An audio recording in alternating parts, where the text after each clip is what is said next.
అనంత దైవవారము దివ్య గ్రంథము నేను కలసి యాత్ర వెళ్ళేదం.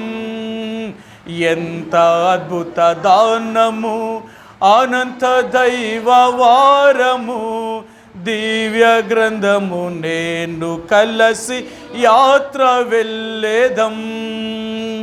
ఈ రాత్రికాల సమయంలో దేవుని యొక్క వాక్యాన్ని మనం ధ్యానం చేసే ముందుగా ఈ రాత్రి దేవుని యొక్క వాక్యం నుండి ఒక లేఖన భాగాన్ని చదువుదామండి. ఈ రాత్రి మన యొక్క లేఖన భాగంలోనికి అపోస్తల కార్యములు 7వ అధ్యాయము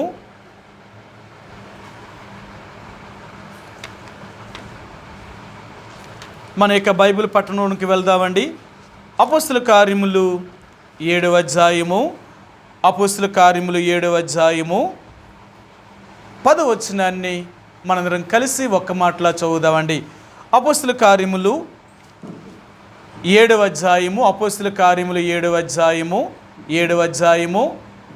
10వ వచనాన్ని మనందరం కలిసి ఒక్క మాటలా చదువుదాం.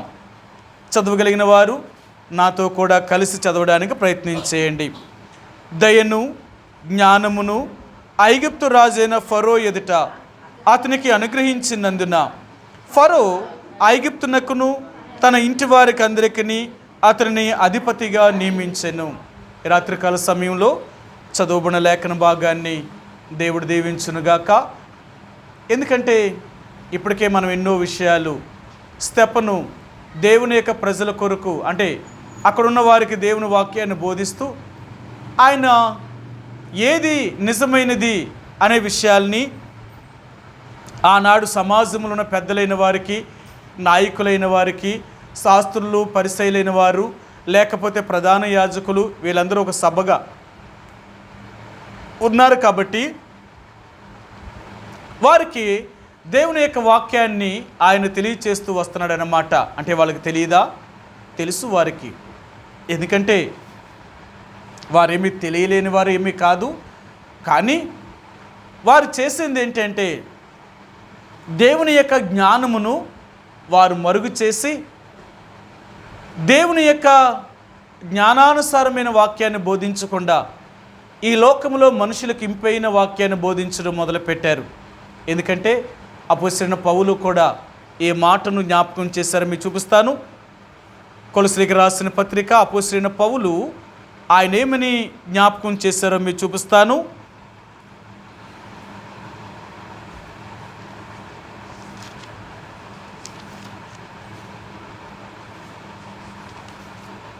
దేవుని యొక్క వాక్యాన్ని అపోస్తలుడైన పౌలు వారికి తెలియచేస్తున్నప్పుడు ఆయన ఏం చెప్పాడు అంటే, ఆయన ఒక మాటను ఆయన జ్ఞాపకం చేశాడు. ఆయన ఏం జ్ఞాపకం చేశారు అంటే, నేను మీ మధ్యకు వచ్చినప్పుడు, నేను దేవుని యొక్క వాక్యాన్ని బోధిస్తున్నప్పుడు నేనేమి మీకు తీయని మాటల్ని నేను బోధించేవాడిని కాదు అంటున్నాడు ఆయన. క్షమించండి, కొరింథీయులకు రాసిన మొదటి పత్రిక 2వ అధ్యాయము, మొదటి కొరింథీయులకు రాసిన పత్రిక, కొరింథీయులకు రాసిన మొదటి పత్రిక 2వ అధ్యాయము 1వ వచనమండి. సహోదరులారా, నేను మీ యొద్దకు వచ్చినప్పుడు వాక్చాతుర్యముతో కానీ జ్ఞానాతిశయముతో కానీ దేవుని మర్మమును మీకు ప్రకటించుచూ వచ్చిన వాడును కాను. సరా, ఈ లోక సంబంధమైన జ్ఞానముతో కానీ లేక వాక్చాతుర్యముతో కానీ నేను దేవుని వాక్యాన్ని మీకు అందించిన వాడిని కాదు. నేటి దినాలలో వాక్చాతుర్యం కావాలి అంటే బోధించడము ఎలాగా అనేది వారికి నేర్పిస్తూ ఉంటారనమాట. అందుకనే ఈనాడు బైబిల్ కాలేజీలు పెట్టి బైబిల్ కాలేజీల్లో వాక్యాన్ని బోధించే విధానాన్ని వారికి నేర్పిస్తున్నారు. ఎలాగా ప్రజల్ని ఎలాగ ఒప్పింపాలి, ఎలా ఒప్పింప చేయాలి, దేవుని వాక్యాన్ని ఎలాగ బోధించాలి, వాళ్ళు బోధించే విధానాన్ని వారి జ్ఞాపకం చేస్తూ ఈరోజు వాక్చాతుర్యాన్ని నేర్పిస్తున్నారు. కానీ దేవుని వాక్యం అనేది ఏదో నేర్చుకుంటే వచ్చేది కాదు, లేక జ్ఞానముతో వచ్చేది కాదు. దేవుని ఆత్మ మీద ఆధారపడి దేవుని వాక్యాన్ని బోధించవలసిన వారికి ఉంటున్నారు. కానీ అనాది కాలము నుండి కూడా, అంటే యేసుప్రభువారి తర్వాత మరి దేవుని యొక్క సువార్త అనేది ఈ 2 రకాలుగా బోధిస్తూ వచ్చారు. ఒకరేమో ఆత్మీయమైన బోధను, ఒకరేమో శరీరానుసారమైన బోధ. ఈ రెండు అనాది కాలం నుండి కూడా రెండింటినీ బోధిస్తూనే ఉన్నారు. కానీ ప్రజలు మొదటి నుండి శరీర సంబంధమైన బోధనే ఇష్టపడుతున్నారే తప్ప ఆత్మ సంబంధమైన బోధను వారు ఇష్టపడతలేదు. ఏంటి ఆత్మ సంబంధమైన బోధ, ఏంటి శరీర సంబంధమైన బోధ? శరీర సంబంధమైన బోధ అంటే ఏంటంటే, ఈ లోకంలో ఎప్పుడూ కూడా వారు తీయని మాటలు చెప్తూ, అంటే మీరు యేసుప్రభువుని నమ్ముకుంటే మీకు రోగాలు పోతాయి, మీకు వ్యాధులు పోతాయి, మీ కష్టాలు పోతాయి, మీ బాధలు పోతాయి, మీ అప్పులు తీరిపోతాయి, ఈ లోకంలో మీరెంతో సుఖ సంతోషాలతో జీవిస్తారు, మీకు అన్ని రకాలుగా యేసుప్రభువుని నమ్ముకున్నప్పుడు మీకు మేలు జరుగుతుంది అని బోధిస్తున్నారు. అది తప్పు అంటే తప్పు కాదు, నిజమే. ఎప్పుడు జరుగుతుంది అది చెప్తలేదు. ఇది ఎప్పుడు జరుగుతుంది? నువ్వు ఆత్మీయంగా దేవుణ్ణి వెంబడించినప్పుడు, నువ్వు ఆత్మీయంగా దేవుళ్ళో ఉన్నప్పుడు. నువ్వు దేవుళ్ళో లేకుండా ఇవి ఎలా జరుగుతాయి? కాబట్టి ఆత్మీయంగా ఉంటేనే జరుగుతాయని చెప్తలేదు. అలాగే యేసుప్రభువారు మన దేవుడు ఎలాంటి వాడంటే ఒకవైపు మాత్రమే చూపిస్తున్నారు, మరొక వైపు ఆయన చూపిస్తలేదు. ఆయన దగ్గర పాపమునకు ఎంత మాత్రము కూడా చోటు లేదు. పాపము చేసేవారిని ఎవరిని కూడా దేవుడు తన దగ్గరికి ఉండనిచ్చేవాడు కాదు. ఆయన పాపిని ప్రేమించాడే తప్ప పాపాన్ని ద్వేషించినవాడు.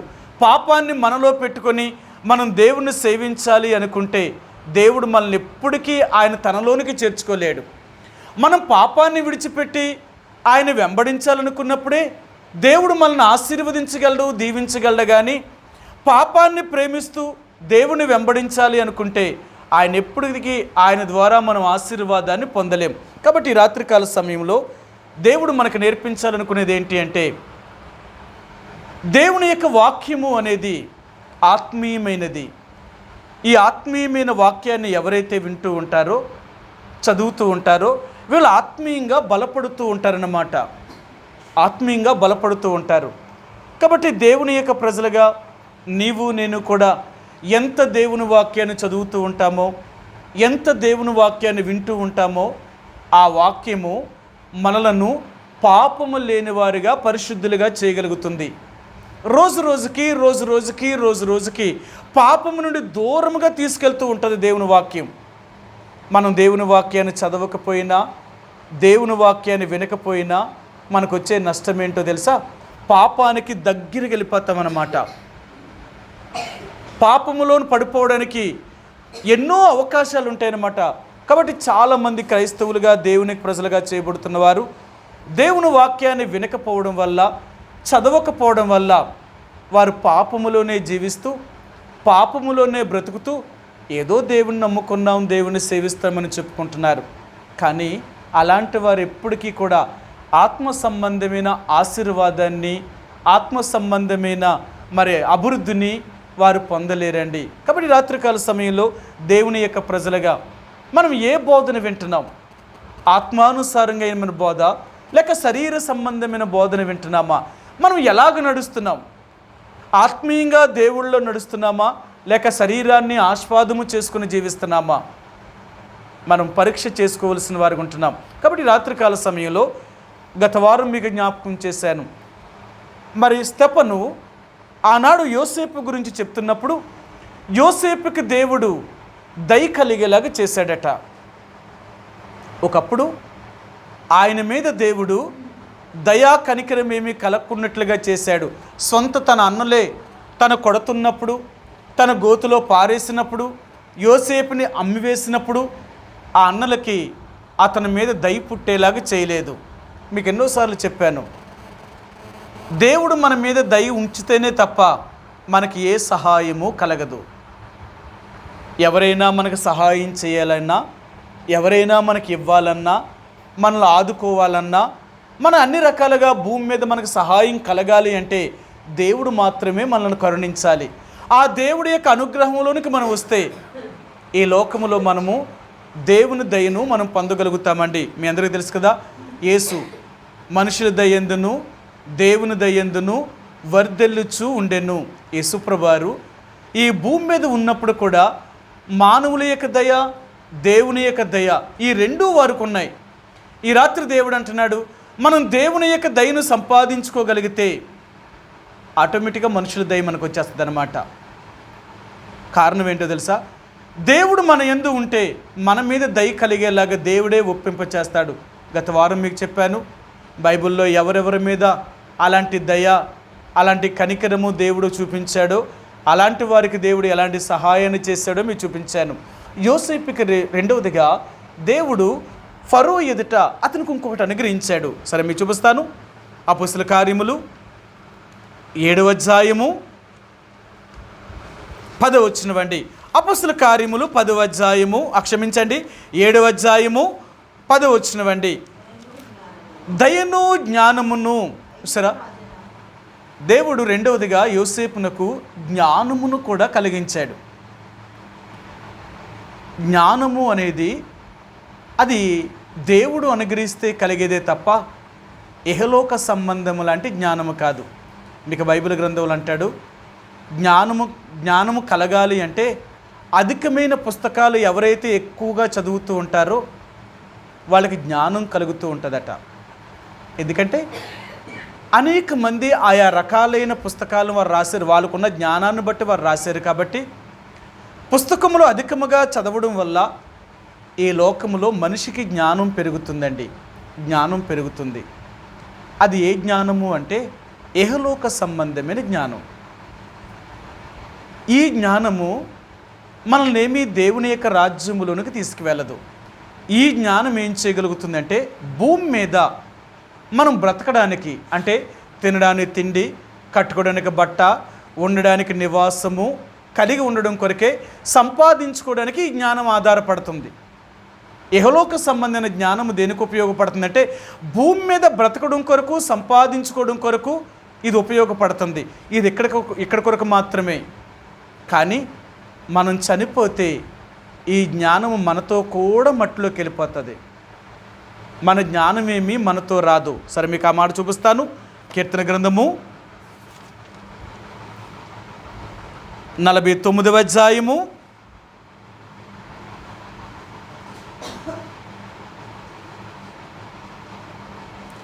49వ అధ్యాయము 10వ వచనమండి. 49:10. జ్ఞానులు చనిపోదురను సంగతి అతనికి కనబడకపోదు, మూర్ఖులను పశుప్రాయులను ఏకముగా నశించుదురు. చూసారా? 12వ వచనమండి. ఘనత వహించిన వాడైనను మనుషుడు నిలవజాలడు, వాడు నశించు మృగములను పోలినవాడు, స్వతశయ పూర్ణులకును వారి నోటి మాటలను బట్టి వారిని అనుసరించి వారికి ఇదే గతి పట్టును. చూసారా? ఆయన అంటున్నాడు. సరే ఇంకో మాట కూడా చూపిస్తానండి. 11వ వచనం. వారు తమ ఆస్తిని ఇతరులకు విడిచిపెట్టుదురు, తమ ఇండ్లు నిరంతరము నిలుచుననియు, తమ నివాసములు తరతరములకు ఉండిననియు వారు అనుకొందురు. చూసారా? ఈ లోకంలో జ్ఞానం కలిగిన వారు, ఈ లోకంలో సంపాదించేవారు, వాళ్ళ గురించి దేవుడు చెప్తున్నాడు. వాళ్ళు చనిపోయినప్పుడు వాళ్ళతో పాటు వాళ్ళ జ్ఞానం కూడా చచ్చిపోతుందంతే. ఇంక దానికి అంతకంటే ఆ జ్ఞానం ఏమి ఉపయోగపడదు. కాబట్టి దేవుడు అనేది ఏంటంటే ఇహలోక సంబంధమైన జ్ఞానము కాదు, పరసంబంధమైన జ్ఞానాన్ని నీకు నాకు ఇవ్వాలనుకుంటున్నాడు ఆయన. అందుకనే యోసేపుకి దేవుడు రెండవదిగా జ్ఞానమును దయచేశాడు ఆయన. ఎప్పుడైతే యోసేపు దేవుని యొక్క జ్ఞానాన్ని కలిగి ఉన్నాడో ఆ తర్వాత యోసేపు యొక్క జీవితంలో భౌతికమైన జ్ఞానము కూడా దేవుడు అతనికి అనుగ్రహించాడు. అందుకని దానియేలు గ్రంథము 4వ అధ్యాయంలో ఆ నెబుకద్నెజర్ రాజు దానియేలుతో మాట్లాడుతున్నప్పుడు బెల్తెషాజరు, నేను కన్న కళ దాని భావమును చెప్పగలిగిన వాడువు, తత్వజ్ఞానము కలిగిన వాడువు నువ్వు ఒక్కడవే అన్నాడు ఆయన. సరే మీకు చూపిస్తాను. దానియేలు గ్రంథము 4వ అధ్యాయము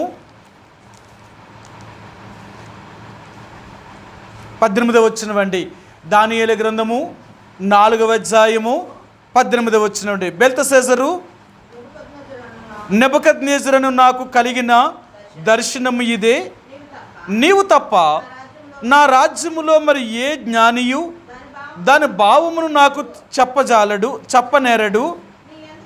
నీ యందు పరిశుద్ధ దేవతల ఆత్మ ఉన్నది గనుక నీవే దానిని చెప్ప సమర్థుడు వంటివి. చూసారా? అంటే తత్వజ్ఞానము తెలుసు కదా. తత్వజ్ఞానము, జ్ఞానము యొక్క అర్థాన్ని బోధించగలిగిన శక్తి నీకొక్కడికే ఉంది, ఇంకెవరికీ లేదు. నెబుకద్నెజరు యొక్క రాజ్యములో అనేక మంది తెలివైన వారు, జ్ఞానం కలిగిన వారు, మాంత్రికులు, తత్వజ్ఞానాన్ని కలిగిన వారు, అనేక మంది జ్యోతిష్కులు, మరి అనేక మంది, మరి నెబుకద్నెజరు రాజు కాలంలో కూడా అనేక మంది గారడీ విద్య కలిగిన వారు, వీళ్ళు ఎంతోమంది ఉన్నారు. కానీ ఎవరికి దానియేలుకు ఉన్నంత జ్ఞానము వారికి లేదు. ఎవరు దానియేలు చెప్పిన ఆ కలభావాన్ని వీరు చెప్పలేకపోయారు. కలను చెప్పలేకపోయారు, కల భావాన్ని కూడా చెప్పలేకపోయారు. దానియేలు ఒక్కడే ఎందుకు చెప్పగలిగాడు? ఉన్నవారు లోక సంబంధమైన అనేక మంది జ్ఞానులు ఉన్నప్పుడు నెబుకద్నెజరు రాజు దగ్గర ఎంతోమంది ఉన్నారట, వాళ్ళెవరూ కూడా ఆ విషయాన్ని చెప్పలేకపోయారు. మీ అందరికీ తెలుసు కదా. దానియేలు మరి నెబుకద్నెజరు వారిని అందరినీ పిలిపించి వారికి ఈ మాట చెప్పాడు. ఆయన ఏమన్నాడు అంటే, తన దేశంలో ఉన్న వారిని అందరినీ వారికి ఏం చెప్పాడు అంటే, 2వ అధ్యాయము దానియేలు గ్రంథము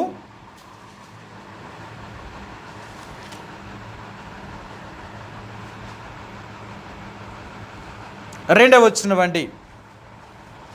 కాగా రాజు తాను కనిన కలను తనకు తెలియజెప్పటికే శకునగాండ్రులను, గారడీ విధి గలవారిని, మాంత్రికులను, కల్దీలను పిలువనంపుడని రాజు ఆజ్ఞీయగా. రాజుగారి దగ్గర కూడా అనేక మంది జ్ఞానము కలిగిన వారు ఉన్నారు.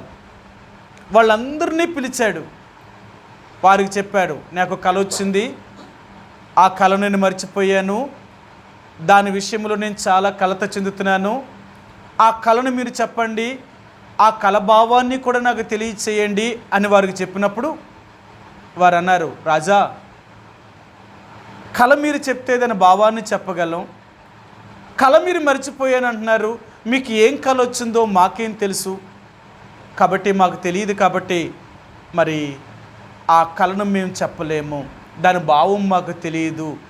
ఎందుకంటే కళ చెప్తే దాని భావాన్ని చెప్పగలం, కానీ మీరు కళ చెప్పకుండా దాని భావాన్ని ఎలా చెప్పగలుగుతాం? కానీ దానియేలు రెండూ చెప్పగలిగిన వాడు. కళను చెప్పాడు, కళ భావాన్ని చెప్పాడు. ఎందుకంటే నెబుకద్నెజరుకు తెలుసు, దానియేలు లేక బెల్తెషాజరు, నీవు నా రాజ్యములో నీ అంత జ్ఞానము కలిగిన వాడు లేడు. ఏలకే ఎందుకు ఆ జ్ఞానం ఉంది? ఇంకెవరు లేరా? మీరు గత వారం మీకు చూపించాను, ఆదికాండములో కూడా యోసేపు గురించి ఫరో ఇదే మాట చెప్పాడు. ఆయన ఏం చెప్పాడో చూపిస్తాను మీకు. ఆదికాండము 40 నెబుకద్నెజరు ఫరో రాజు కూడా అతనికి ఏమని చెప్పాడో మీకు చూపిస్తాను. 41వ అధ్యాయము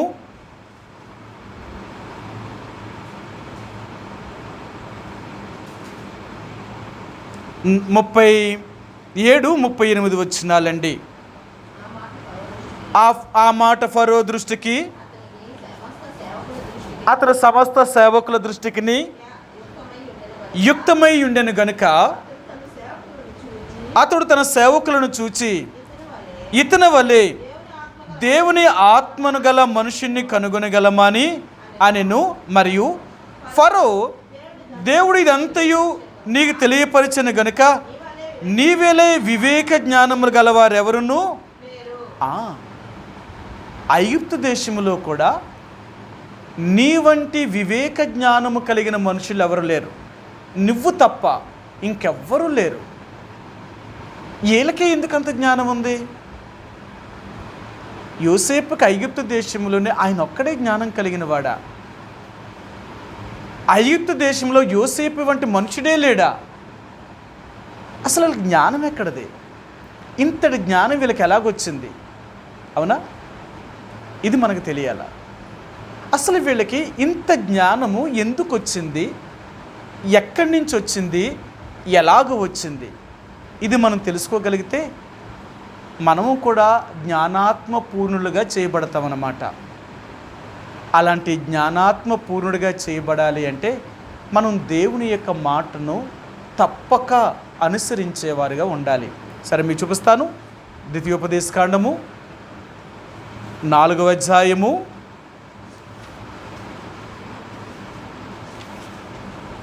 4వ అధ్యాయము 7వ వచనమండి. 4-6 వచనం. 4-6 వచనం. ఈ కట్టడలన్నిటినీ మీరు గైకొని అనుసరింపవలను. వాటిని గూర్చి వినుజనుల దృష్టికి అదే మీకు జ్ఞానము, అదే మీకు వివేకము. దేవుని యొక్క జ్ఞానము రావాలి అంటేనంట మనం దేవుని యొక్క ఆజ్ఞలను, ఆయన కట్టడలను మనం అనుసరించాలట. ఇది చెయ్యం కానీ జ్ఞానం అయితే కావాలి అనుకుంటాం.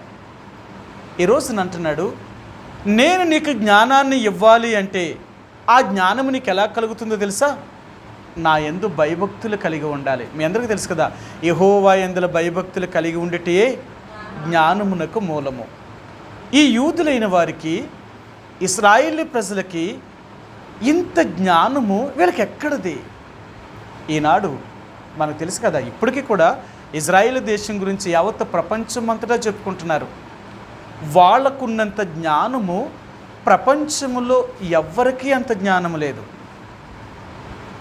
వాడు ఏది కనిపెట్టినా మొదట వారే కనిపెట్టగలుగుతున్నారు. వాళ్ళు కనిపెట్టగలిగినంత సామర్థ్యము ఇంకా భూమి మీద ఇంకెవరికీ లేదు. ఏదైనా మొదట వాళ్ళే కనిపెట్టాలా. వాళ్ళకి ఎంత జ్ఞానము చూడండి. ఎందుకు ఇంత జ్ఞానం వాళ్ళకు వచ్చింది అంటే వాళ్ళ దేవుని యొక్క న్యాయ విధులను, కట్టడలను వారు అనుసరించగలిగిన వారు. ఈరోజు నీకు నాకు కూడా దేవుడు నేర్పించాలనుకునేది ఏంటంటే, యోసేపుకి అంతటి జ్ఞానం ఎక్కడి నుంచి వచ్చింది అంటే యోసేపు దేవుని యందు భయభక్తులు కలిగి ఉండడమే ఆయనకి జ్ఞానం అంట. సరే, మీకు ఆ మాట కూడా చూపిస్తాను. సామెతల గ్రంథము 2వ అధ్యాయము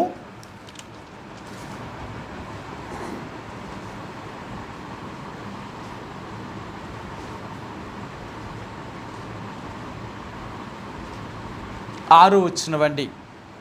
సామెతల గ్రంథము 2వ అధ్యాయము 6 వచనమండి. యెహోవాయే జ్ఞానమిచ్చువాడు, తెలివియు వివేచనయు ఆయన నోట వచ్చును. జ్ఞానం ఎవరిస్తారట? యెహోవాయే జ్ఞానమిచ్చువాడు. నీవు నేను సేవించుచున్న దేవుడే ఆ జ్ఞానమునకు మూలము. ఆ జ్ఞానాన్ని ఇవ్వగలిగిన వాడు కూడా ఆయనే. ఆయనే. యోసేపుకి, దానియేలుకి, లేక దేవుని యొక్క బిడ్డలైన వారు చాలామంది ఉన్నారు. వీళ్ళ గురించి కొన్ని మాటలు చెప్తాడు. జ్ఞాన వివేకము గల ఆత్మను అనుగ్రహించాడట. ఉదయకాల సమయంలో నేను బైబిల్ చదువుతుంటే దేవుడు ఇలాగా నాకు కూడా చూపించాడు. మీకు చూపిస్తాను. నిర్గమాకాండము నా డైలీ పోర్షన్లో నేను నా యొక్క వ్యక్తిగతంగా నేను చదువుతున్నప్పుడు ఆయన ఈ మాటను ఆయన జ్ఞాపకం చేశాడు. మీరు చూపిస్తాను. 34వ అధ్యాయము, క్షమించండి,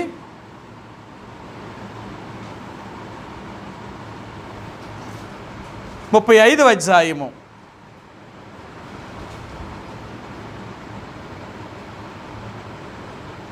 30 నుంచి కలుస్తున్నాయండి. మరియు మోషే ఇశ్రాయేలుతో ఇట్లనెను, చూడుడి, యెహోవా ఊరు కుమారుడును హూరు మనువుడునైన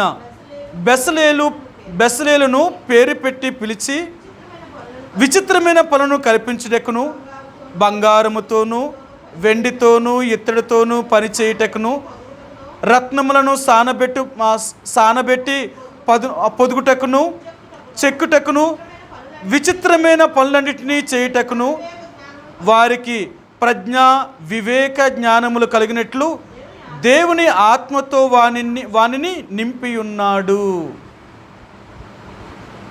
ఈయనొకడు బెసలేలు, అహోలియాబు. వీళ్ళిద్దరూ జ్ఞాన వివేకములగు ఆత్మచేత నింపబడిన వారు. మీకు యెషయా గ్రంథం 11వ అధ్యాయంలో కూడా అంటాడు, యెహోవా ఆత్మ జ్ఞాన వివేకములకు ఆధారమగు ఆత్మటది. జ్ఞానానికి ఆధారమే దేవుడు. యోసేపుకి దేవుడు అంతటి జ్ఞానాన్ని ఎలాగిచ్చాడు అంటే, యోసేపులో ఉన్న జ్ఞానం ఎలాంటిది అంటే దైవ జ్ఞానము. దైవ జ్ఞానానికి ఏం తెలుసు?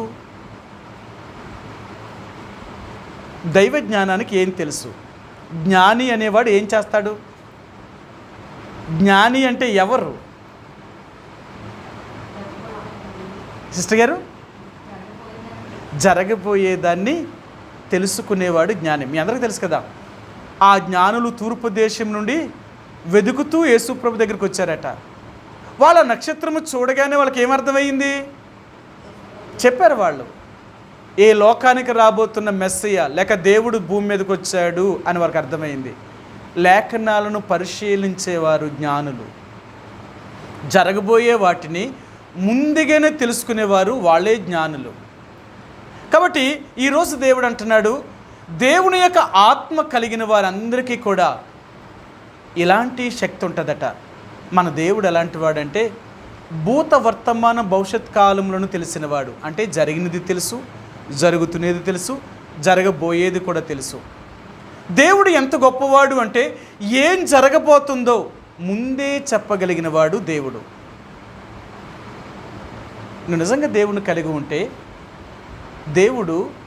దేవుని బిడ్డలకున్నంత జ్ఞానం ఇంకెవ్వరికీ ఉండదండి. అందుకని బైబిల్ గ్రంథంలో జరిగిపోయింది రాశాడు, జరుగుతున్నది రాశాడు, జరగబోయేది రాశాడు. నువ్వు బైబిల్ గ్రంథాన్ని చదువుతూ ఉంటే, దేవుడు మాటలు వింటే అదే నీకు జ్ఞానం అన్నమాట. అదే నీకు జ్ఞానం. జ్ఞానం ఎక్కడుందో తెలుసా? యెహోవా యందు భయభక్తులు కలిగి ఉండడమే నీకు జ్ఞానము. ఎక్కడ దొరకదు ఈ జ్ఞానము? చాలాసార్లు అంటాం, మన జ్ఞానాన్ని సంపాదించుకోవడం కొరకు ఎక్కడెక్కడికో పరిగెడుతూ ఉంటాం. కానీ జ్ఞానం కావాలి అంటే దేవుడి దగ్గరే ఉంది. దేవుడే ఆ జ్ఞానానికి మూలము. అందుకంటాడు, బుద్ధి జ్ఞానము సర్వసంపదలు ఆయన యందే గుప్తమై ఉన్నాయి. యాకోబు రాసిన పత్రిక 3వ అధ్యాయం అంటాడు, మీలో ఎవరికైనా జ్ఞానము కొదువుగా ఉంటే వాడు నన్ను అడగవలెను అంటాడు. 1వ అధ్యాయము 6వ వచనంలో. మనకెవరికైనా జ్ఞానము కావాలి అంటే దేవుణ్ణి అడిగితే దేవుడు తప్పక జ్ఞానం ఇస్తాడు. ఎలాంటి జ్ఞానమో తెలుసా? తత్వజ్ఞానము. రెండిటిని వివేచించే జ్ఞానము. ఒకటి ఆత్మ సంబంధమైన జ్ఞానము, 2 భౌతిక సంబంధమైన జ్ఞానము. మీరు చూడండి, యోసేపు ఫరోకు వచ్చిన కలను, ఆ భావాన్ని చెప్పిన తర్వాత ఫరో ఏమన్నాడు కదా, నీ అంత జ్ఞాన వివేకము కలిగిన వాడు నా దేశములోనే లేడు. కాబట్టి ఆ బాధ్యతను కూడా, అంటే రాబోయే 7 సంవత్సరాల కరువు అది భయంకరమైనది అంటున్నావు కాబట్టి ఆ బాధ్యత నువ్వే తీసుకొని దాన్ని నువ్వే నిర్వర్తించాలా. ఏం చేస్తే మేలు జరుగుతుందో, ఏం చేస్తే ఆ కరువు నుంచి మనం కాపాడబడతామో అది నువ్వు చెయ్యన్నాడు. యోసేపుకి మొదట దైవ జ్ఞానము కలిగినవాడు. దేవుని యందు భయభక్తులు కలిగి ఉండడం వల్ల యోసేపుకి దేవుడు జ్ఞానాన్ని అనుగ్రహించాడు. ఈ జ్ఞానం ఎలాగొస్తుందట తెలుసా? దేవుని యందు భయభక్తులు కలిగి ఉంటే జ్ఞానం వస్తుందట. అంతేకాదు, జ్ఞానము అనేదంట దేవుని యొక్క ప్రజలు దేవుని చేత శిక్షించబడ్డం వల్ల కూడా జ్ఞానం కలుగుతుందంట. సరే మీరు చూపిస్తాను. సామెతల గ్రంథము 20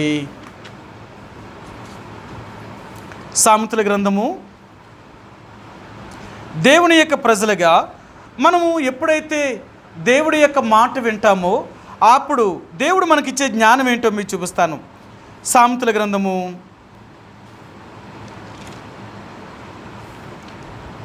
29వ అధ్యాయము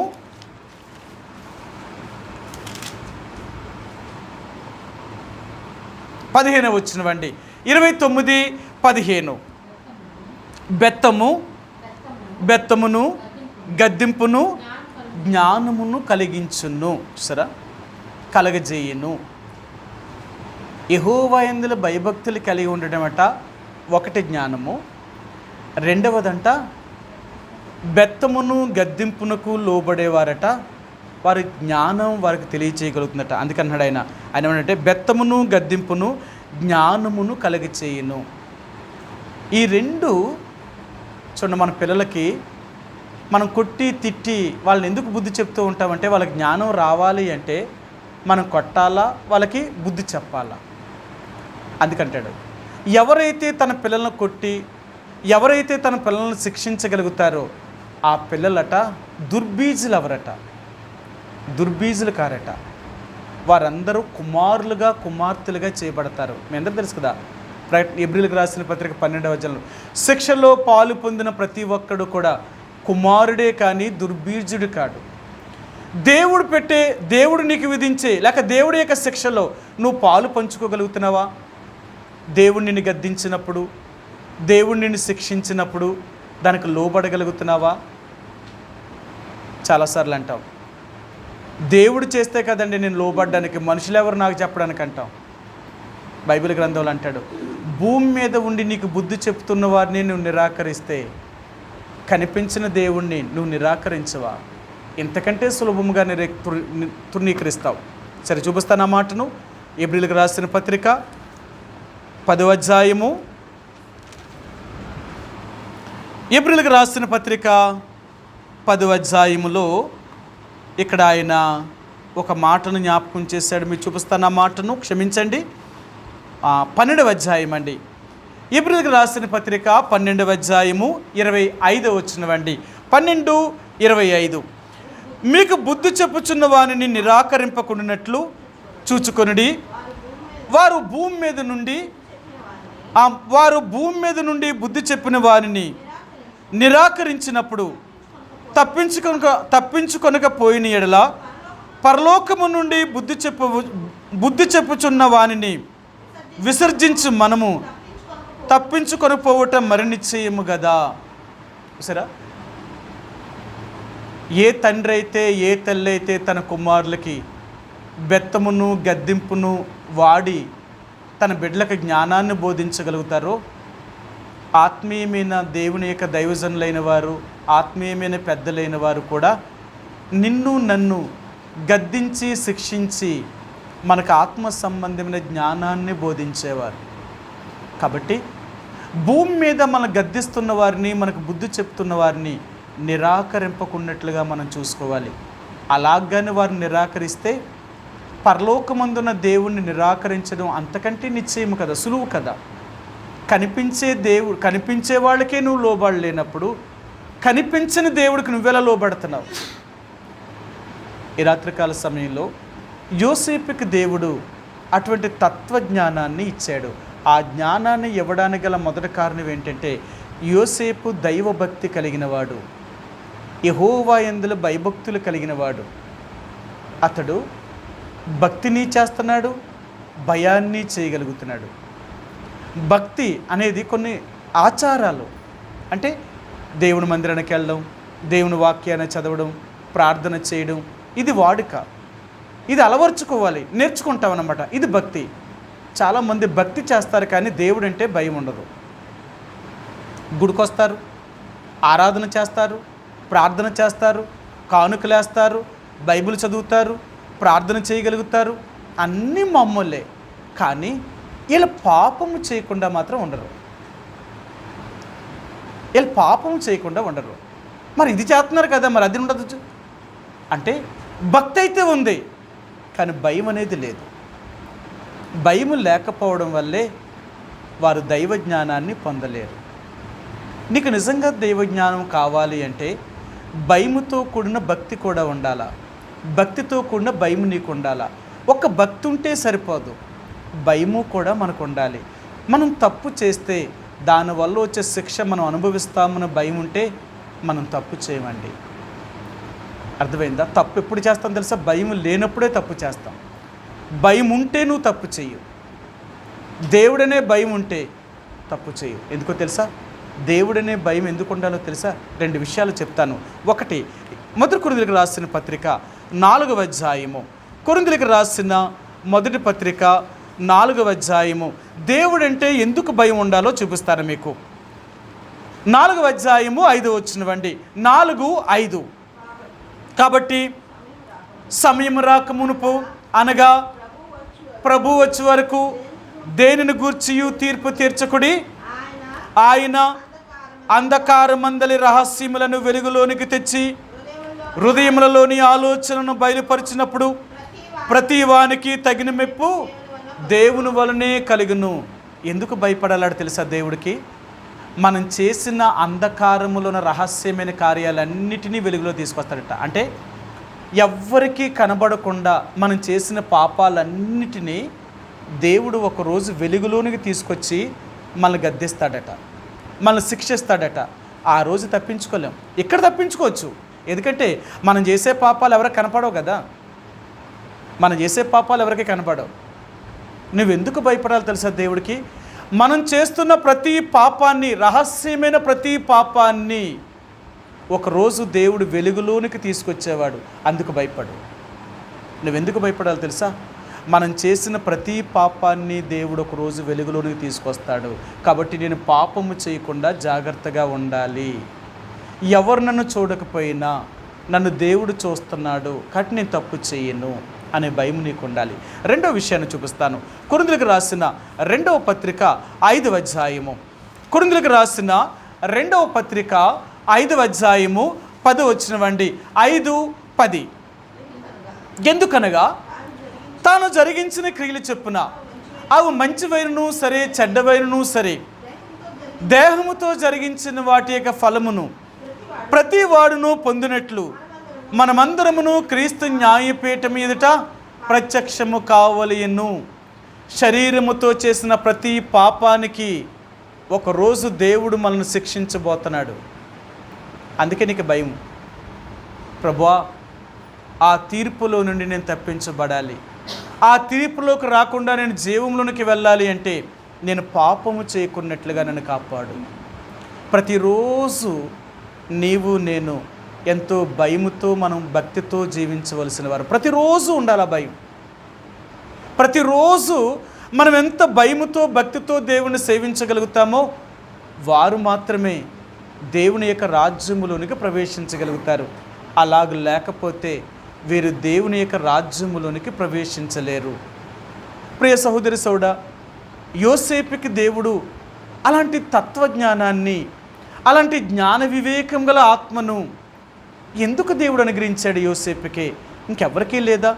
యోసేపు తన తల్లిదండ్రులకు పుట్టిన వాళ్ళలో 10వ వాడు. అతనికంటే ముందు 10 మంది ఉన్నారు. యోసేపు 11వ వాడు. మరి వాళ్ళెవరికి ఎందుకు రాలేదు జ్ఞానం? వాళ్ళెవరికి అంత తెలివి ఎందుకు రాలేదు? వాళ్ళెవరు కూడా అలాంటి తత్వజ్ఞానాన్ని ఎందుకు పొందలేదు? యోసేపుకే ఎందుకు వచ్చింది ఆ తత్వజ్ఞానము? యోసేపు దేవునికి భయపడిన మనుషుడు. మీ అందరికీ తెలుసు కదా, ఆదికాండం 37వ అధ్యాయంలో యోసేపు గురించి చెప్పినప్పుడు యోసేపు దైవ భయాన్ని కలిగిన వాడట. దైవ భయాన్ని కలిగిన వాడు. అందుకనే యోసేపు పాపము చేయకుండా ఆయన దేవుని కొరకు జీవించగలిగిన వాడు.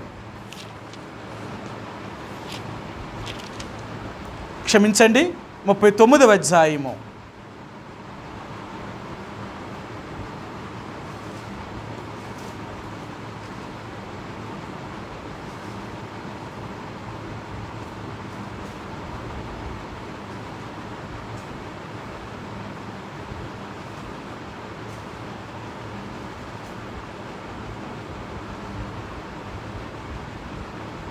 తొమ్మిదో వచ్చినవండి. 39:9. నీ ఇంటిలో నీవు అతని భార్యవైనందున నిన్ను తప్ప మరి దేనిని నాకు అప్పగింపక ఉండలేదు. కాబట్టి నేనెట్లు ఇంత ఘోరమైన దుష్కార్యమును చేసి దేవునికి విరోధముగా పాపమును కట్టుకొందినని తన యజమానుని భార్యతో అనెను. సరే, యోసేపు పాపము చేయడములో భయం, తప్పు చేయడానికి భయపడుతున్నాడు. అర్థమైందా? ఈ రోజుల్లో పాపము చేయడానికి, తప్పు చేయడానికి భయం అనేది ఏమీ లేదు. విచ్చలవిడితనం అన్నమాట. ఏ తప్పు చేస్తే ఏంటి, అలా జీవించకూడదా, ఇలా చేయకూడదా, అది చేస్తే తప్పేంటి? జాగ్రత్త. దేవుని బిడ్డలనేవారు పాపము చేయడానికి భయపడాలా, తప్పు చేయడానికి భయపడాలా. వాళ్ళే దైవజ్ఞానం కలిగిన వారు, వాళ్ళే దేవుని యొక్క ప్రజలు. అందరూ కారు. ఈరోజు పాపము చేసే ప్రతి ఒక్కరూ దేవుని ప్రజలు కారు. నిజంగా నువ్వు దేవుని యందు భయభక్తులు కలిగి ఉన్న వ్యక్తివైతే ఆ భయం అనేది నీకు ఉండాలా. నేను పాపం ఎలా చేయగలను, తప్పు ఎలా చేయగలను, నా ప్రాణమైనా పోవాలేమో కానీ నేను పాపము చేయను, యెహోవాకి విరోధముగా ఇలాంటి దుష్కార్యము నేను చేయకూడదు, ఇలాంటి పాపము నేను చేయకూడదు. ఆలోచించవా? దేవుని యందు భయభక్తులు కలిగిన వారు అంటే పాపము చేయకుండా ఉండగలిగిన వారు, తప్పు చేయకుండా ఉండగలిగిన వారు, వారే దేవుని ప్రజలండి. అందరూ దేవుని ప్రజలు కాదు. అందుకనే యోసేపుకి 10 మంది అన్నలు ఉన్నా వాళ్ళెవ్వరికీ అలాంటి జ్ఞానం రాలేదు. వాళ్ళేంటో తెలుసా? దేవుని యందు భయభక్తులు కలిగిన వారు కాదు, వారు చెడుతనము చేసేవారు కదా. మీ అందరికీ చూపిస్తాను. 37వ అధ్యాయము ఆదికాండము 2వ వచనం అండి. ఆదికాండము 37వ అధ్యాయము 2వ వచనం. యాకోబు వంశావళి ఇది. యోసేపు 17 ఏండ్ల వాడై తన సహోదరులతో కూడా మందను మేపుచుండెను. అతడు చిన్నవాడై తన తండ్రి భార్యలైన బిల్హా కుమారుల యొద్దను జిల్ఫా కుమారుల యొద్దను ఉండెను. అప్పుడు యోసేపు వారి చెడుతనమును గురించి సమాచారము వారి తండ్రి యొద్దకు తెచ్చుచుండువాడు. తన అన్నలు చేసిన చెడుతనాన్ని తన తండ్రి యొద్దకు తెచ్చేవాడు. వాళ్ళు మందలు కాశారు, యోసేపు మందలు కాశాడు. వాళ్ళు ఏం పని చేస్తున్నారో అలాగే తన తండ్రికి ఈయన కూడా పని చేస్తున్నాడు, కానీ పాపము చేయలేదు. 10 మంది అన్నలు కూడా చెడుతనము చేసిన వారే తప్ప యోసేపు మాత్రము చెడుతనము చేయలేదు. ఎప్పుడు తన తండ్రి యొక్క ఆస్తి విషయంలో ఎప్పుడు అన్యాయము చేసిన వాడు కాదు. కానీ వీళ్ళు 10 మంది కూడా అలాంటి వారు కాదు. తన తండ్రినే మోసము చేసిన వారు, తన తండ్రి యొక్క ఆస్తినే పాడు చేసేవారు. కాబట్టి యోసేపుని దేవుడు అక్కడి నుంచి దూరం చేశాడు. ఆయన వాళ్ళెవ్వరికీ దేవుడు అంత జ్ఞానం ఇవ్వలేదు, కానీ యోసేపుకే ఎందుకు అంత జ్ఞానం ఇచ్చాడు అంటే యోసేపు యెహోవా యందు భయభక్తులు కలిగిన వాడు. ఈరోజు దేవుడు అంటున్నాడు, నీకు నేను జ్ఞానాన్ని ఇవ్వాలి అంటే, అలాంటి తత్వజ్ఞానం నీకు తెలియాలి అంటే ముందు నా యందు భయభక్తులు కలిగి ఉన్నావా? నువ్వు నా యందు భయభక్తులు కలిగి ఉంటే నీకు నేను అలాంటి దైవ జ్ఞానాన్ని ఇస్తాను. దైవ జ్ఞానం ఏంటో తెలుసా? జరగబోతున్న కార్యాన్ని ముందుగానే చెప్పగలుగుతావు. దైవ జ్ఞానానికి ఉన్న లక్షణం ఏంటంటే జరగబోతున్న కార్యాలను ముందుగానే తెలుసుకుంటామట. అందుకనే దేవుని ప్రజలంట వీళ్ళకి ఎలాంటి జ్ఞానం ఉంటుందంటే వీళ్ళు జరగబోతున్న దాని గురించి ముందే జాగ్రత్త పడతారు. వీళ్ళు బహు దూరదృష్టి కలిగిన వారు. దేవుని ప్రజలు అనేవారు చాలా బహు దూరదృష్టి కలిగిన వారు. సరే, మీకు ఆ మాట చూపిస్తాను. పేతురు రాసిన 2వ పత్రిక 1వ అధ్యాయము, పేతురు రాసిన 1వ పత్రిక 2వ అధ్యాయము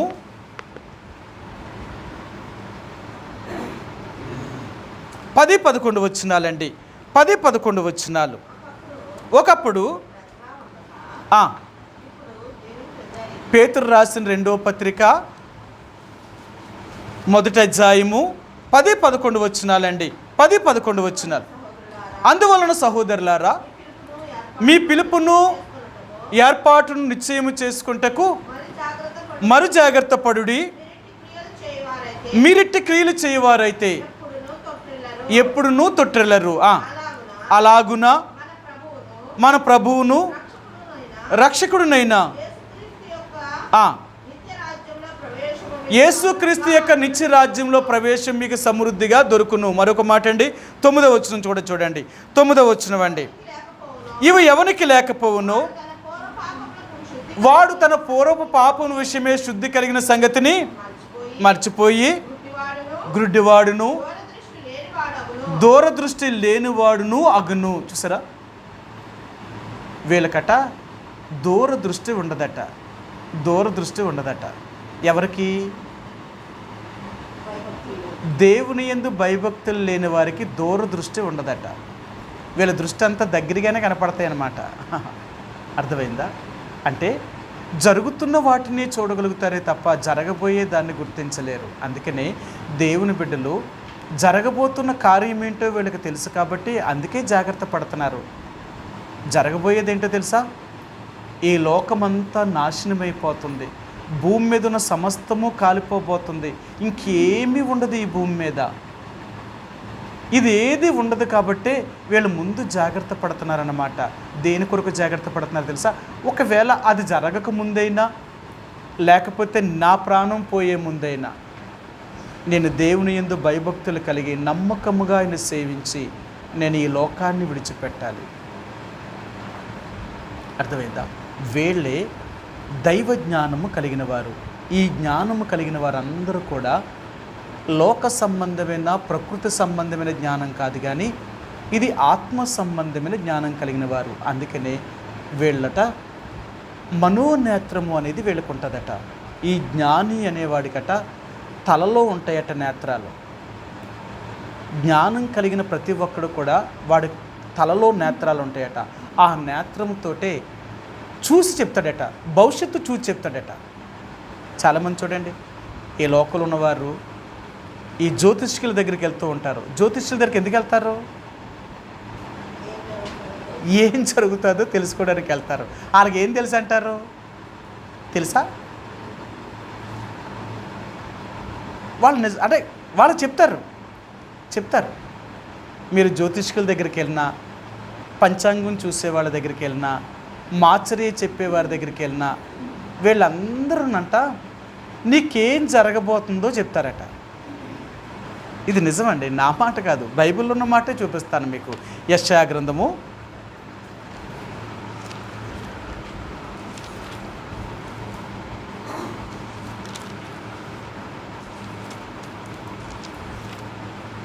47వ అధ్యాయము.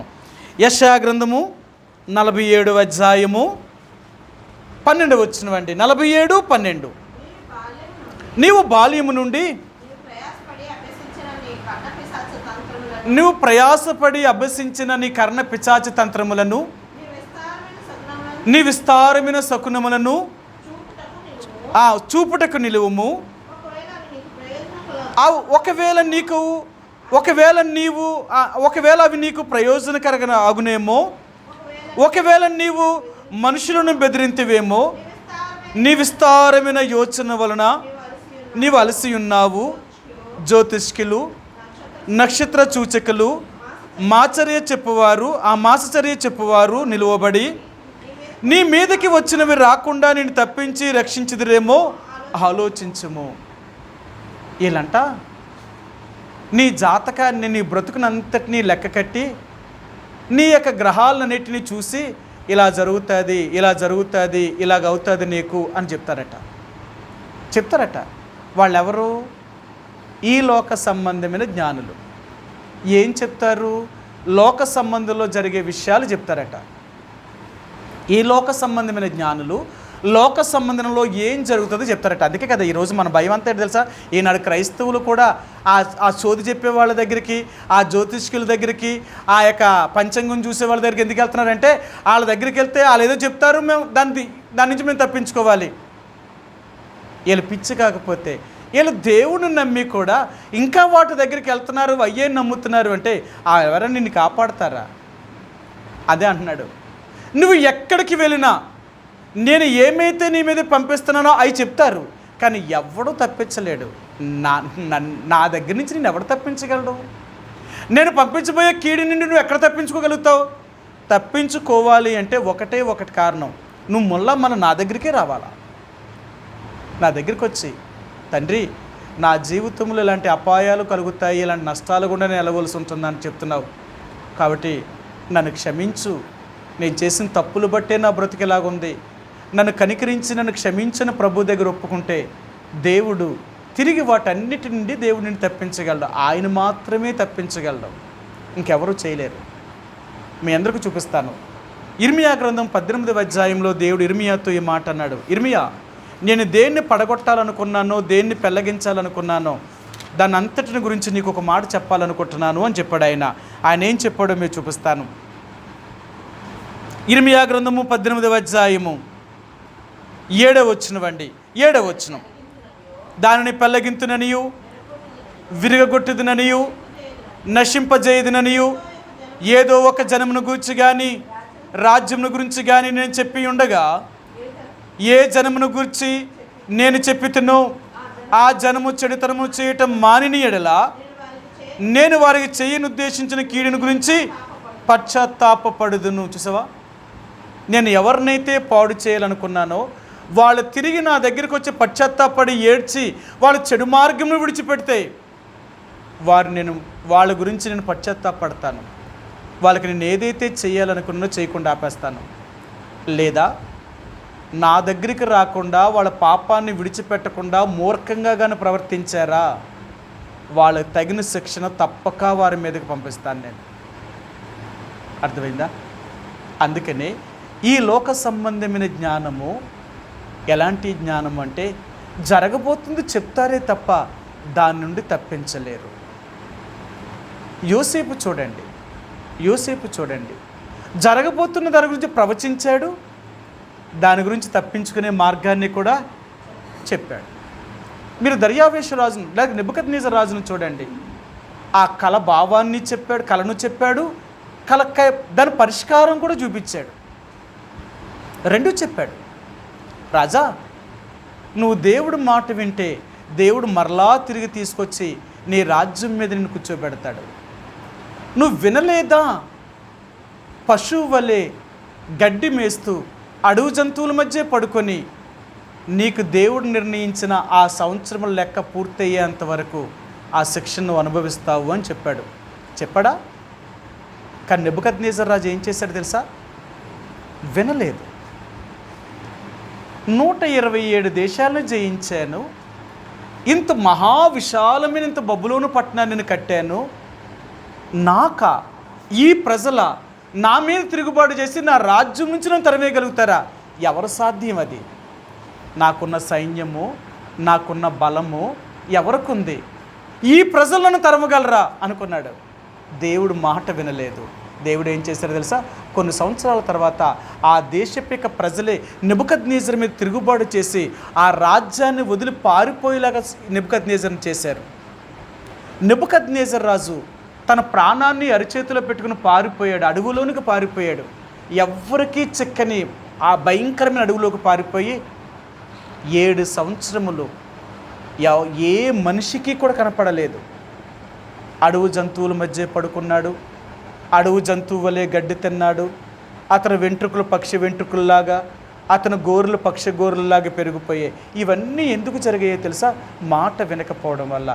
7 సంవత్సరాలు ఇంత భయంకరమైన శిక్ష అనుభవించిన తర్వాత అప్పుడు తెలుసుకున్నాడట మళ్ళా నెబుకద్నెజరు, నేను ఎంత తప్పు చేశాను, దేవుడు నాతో చెప్పినప్పటికీ కూడా నేను మాట వినలేదు అని దేవుడి దగ్గర ఏడ్చి, రాజా తండ్రి నన్ను క్షమించు అని దేవుడి దగ్గర ఎప్పుడైతే నెబుకద్నెజర్ రాజు ఒప్పుకొని ఏడ్చాడో అప్పుడు దేవుడు తిరిగి నెబుకద్నెజర్ రాజుని తన దేశములకు తీసుకుని వచ్చి మరలా తన సింహాసనం మీద కూర్చోబెట్టాడు ఆయన్ని.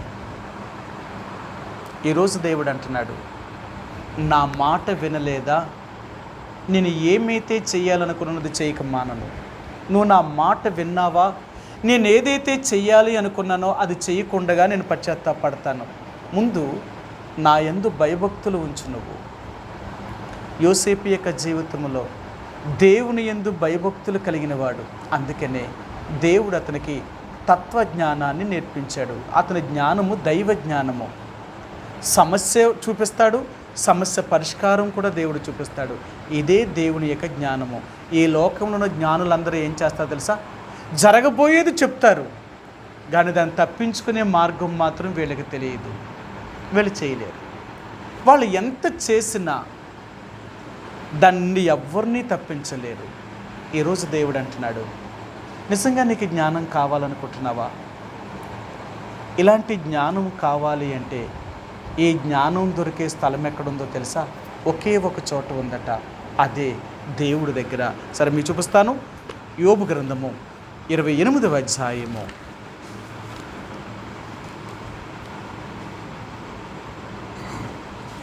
యోబు గ్రంథము 28వ అధ్యాయము 12వ వచనమండి. యోబు గ్రంథము 28:12. అయితే జ్ఞానము ఎక్కడ దొరుకును? వివేచన దొరుకు స్థలం ఎక్కడ ఉన్నది? ఎప్పుడైనా ఆలోచించావా? ఇలాంటి జ్ఞానము దొరికే స్థలం ఎక్కడుంది అనుకుంటున్నావు? లోక జ్ఞానమా? లోక జ్ఞానం అయితే లోకంలో మనుషుల దగ్గరికి వెళ్తే దొరుకుతుంది. ఆ జ్యోతిష్కుల దగ్గరికి వెళ్ళినా, మాచర్య చెప్పేవారి దగ్గరికి వెళ్ళినా, ఆ యొక్క పంచాంగాలు చూసేవారైనా, లోకంలో ఉన్న జ్ఞానం కలిగిన వాళ్ళందరూ కూడా వాళ్ళు ఉన్నారట. వాళ్ళ దగ్గరికి వెళ్తే ఈ లోక జ్ఞానాన్ని నీకు చెప్తారేమో కానీ దైవ జ్ఞానం మాత్రం నీకు చెప్పరు. నీకు సమస్య ఏంటో చెప్తారే తప్ప సమస్య నుంచి పరిష్కారం మాత్రం నీకు చూపించలేరు. దేవుడు ఎలాంటి వాడో తెలుసా? నీ సమస్యను చూపిస్తాడు, దాని పరిష్కారాన్ని కూడా చూపిస్తాడు ఆయన మాట వింటే. మనం వినం కదా. మనం ఎలాంటి వాళ్ళని తెలుసా? దెబ్బ తగిలేదాకా మనకు బుద్ధి రాదు. శిక్ష అనుభవించినా సరే మనం దేవుడు మాట వినడానికి ఇష్టపడం. అందుకనే దేవుడు అంటున్నాడు, మరి నీకు ఎక్కడుంది జ్ఞానం? అసలు నువ్వు జ్ఞానం కలిగి ఉన్నావా? అది ఎలాంటి జ్ఞానం కలిగి ఉన్నావు? అది భూ సంబంధమైన జ్ఞానమా, దైవ జ్ఞానమా? సరే, ఇక్కడే మీకు ఇంకొక మాట కూడా చూపిస్తాను. యోబు గ్రంథము 28వ అధ్యాయము 28వ వచనమండి. మరియు యెహోవా యందుల భయభక్తులే జ్ఞానమనియు దుష్టత్వమును విడిచిటియే వివేకమనియు ఆయన నరులకు సెలవిచ్చెను. చూసారా, దేవుని యందుల భయభక్తులు కలిగి ఉండడమే నీకు జ్ఞానము. అందుకనే ద్వితీయోపదేశకాండము 4వ అధ్యాయము 6వ వచనం, ఇలాంటి జ్ఞాన వివేకము కలిగిన జనం ఎక్కడ ఉంది? అలాంటి జ్ఞాన వివేకం కలిగిన జనం ఎక్కడ, ఆ జనులు ఎక్కడుంటారు అంటే దేవుని యందు భయభక్తులు కలిగిన వారే. దేవుని యందు భయభక్తులు కలిగిన వారికి ఉన్నంత జ్ఞానము ఈ ప్రపంచంలో ఇంకెవ్వరికీ లేదు. మీరు చూడండి, ఈ లోకంలో ఏ శాస్త్రవేత్త అయినా ఏది కనుగొన్నా వారు దేవుణ్ణి కలిగిన వాళ్ళే ఎక్కువ మంది. ఎవరో కొద్దిమంది మాత్రమే దేవుని ఎరగకపోయినా కనుక్కున్నారేమో కానీ దేవుని ఎరిగిన వారే ఈ లోకములో గొప్పవి విలువైనవన్నీ కూడా వాళ్ళే కనుక్కున్నారు. ఎందుకో తెలుసా? వాళ్ళ బైబిల్ గ్రంథాన్ని చదివి, బైబిల్ గ్రంథాన్ని ఆధారము చేసుకొని వారు ఈ లోకాన్ని పరిశీలన చేసినప్పుడు వాళ్ళు అనేక రకాలైన వాటిని కనుక్కోగలిగారు. ఈరోజు దేవుడు అంటున్నాడు, అలాంటి తత్వజ్ఞానం నీకు కావాలి అనుకుంటే, ఆ జ్ఞానాన్ని సంపాదించుకోవాలి అనుకుంటే నా యందు భయభక్తులు ఉన్నవా? నా యందు నువ్వు భయభక్తులు కలిగి ఉంటే ఈ జ్ఞానము నీకు కలుగుతుంది. ఈ జ్ఞానము నీకు వచ్చిందనుకో, రాబోయే అపాయము నుండి నువ్వు కాపాడబడతావు, నీ కుటుంబాన్ని కాపాడుకోగలుగుతావు. రాబోయే అపాయమును నువ్వు తప్పించబడాలి అంటే దేవుడు అనుగ్రహించే జ్ఞానాన్ని నువ్వు పొందాలి.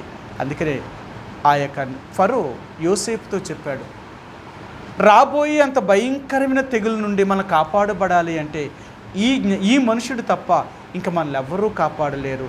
అందుకని ఈ మనుషుడికి ఈ బాధ్యతను అప్పగించాలి, ఈ మనుషుడికి ఈ బాధ్యతను అప్పగించాలి. సరే, ఈరోజు నువ్వు నేను కూడా ఇలాంటి అపాయము నుండి తప్పించబడాలి అంటే, జరగబోతున్న లోకంలో ఉన్న ఇలాంటి పాపము నుండి, లేక లోకంలో జరుగుతున్న విషయాల నుండి, లోకంలో జరగబోయే అంతము నుండి నువ్వు తప్పించబడాలి అంటే దైవ జ్ఞానము కలిగి, దేవుని యందు భయభక్తులు కలిగి ఆయన్ని సేవించడం నేర్చుకో. ఆయన యందు నువ్వు భయభక్తులు కలిగి నడిచేవా, ఈ జ్ఞానము నిన్ను కాపాడగలుగుతుంది. సరే, ఇంకొక మాట కూడా చూపిస్తాను. కొరింథీయులకు రాసిన మొదటి పత్రిక 2వ అధ్యాయంలో ఈ జ్ఞానము ఎలాగ ఉంటుంది అనే విషయాల్ని కొన్ని మాటలు మీరు చూపిస్తాను.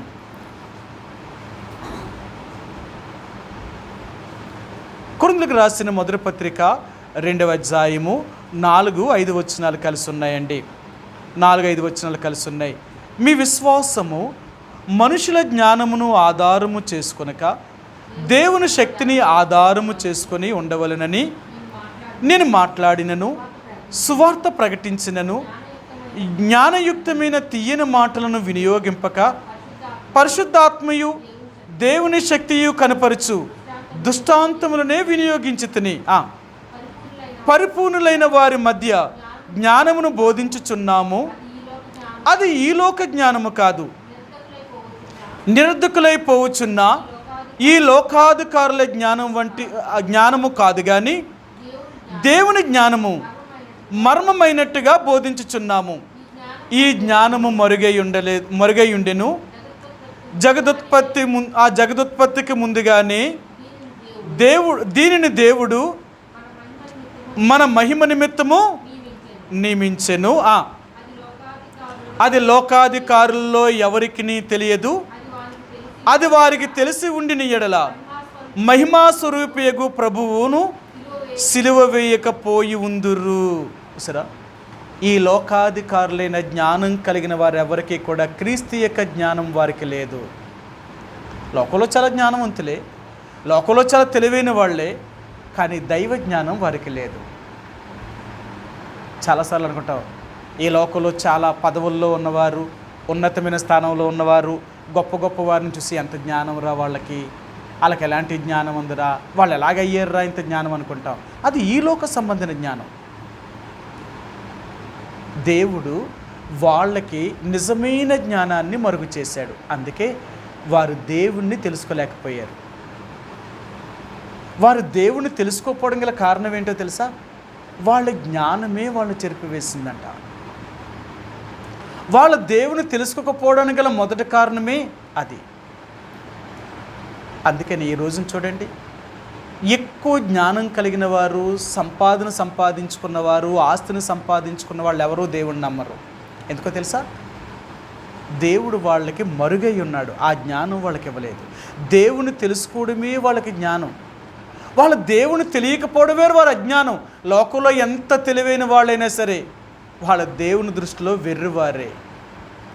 దేవుణ్ణి కలిగి ఉన్నవారే నిజమైన జ్ఞానం కలిగిన వారు. కాబట్టి దేవుడు ఆ జ్ఞానాన్ని వారికి మరుగు చేశాడు. ఆయన అంటాడు, కొలసీలకు రాసిన పత్రికలో ఒక మాట చెప్తాడు. ఆయన ఏమన్నాడో చూపిస్తాను మీకు. కొలసీలకు రాసిన పత్రికల్లో దేవుడు వాళ్ళ గురించి కొన్ని మాటలను దేవుడు చెప్పాడు. ఆయన ఏం చెప్పాడు అంటే,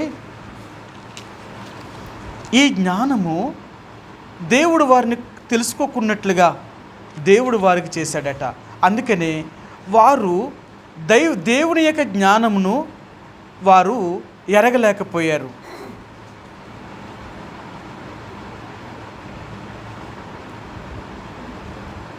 ఎనిమిదవ వచనం 2వ అధ్యాయము, కొలసీలకు రాసిన పత్రిక 2వ అధ్యాయము 8వ వచనం.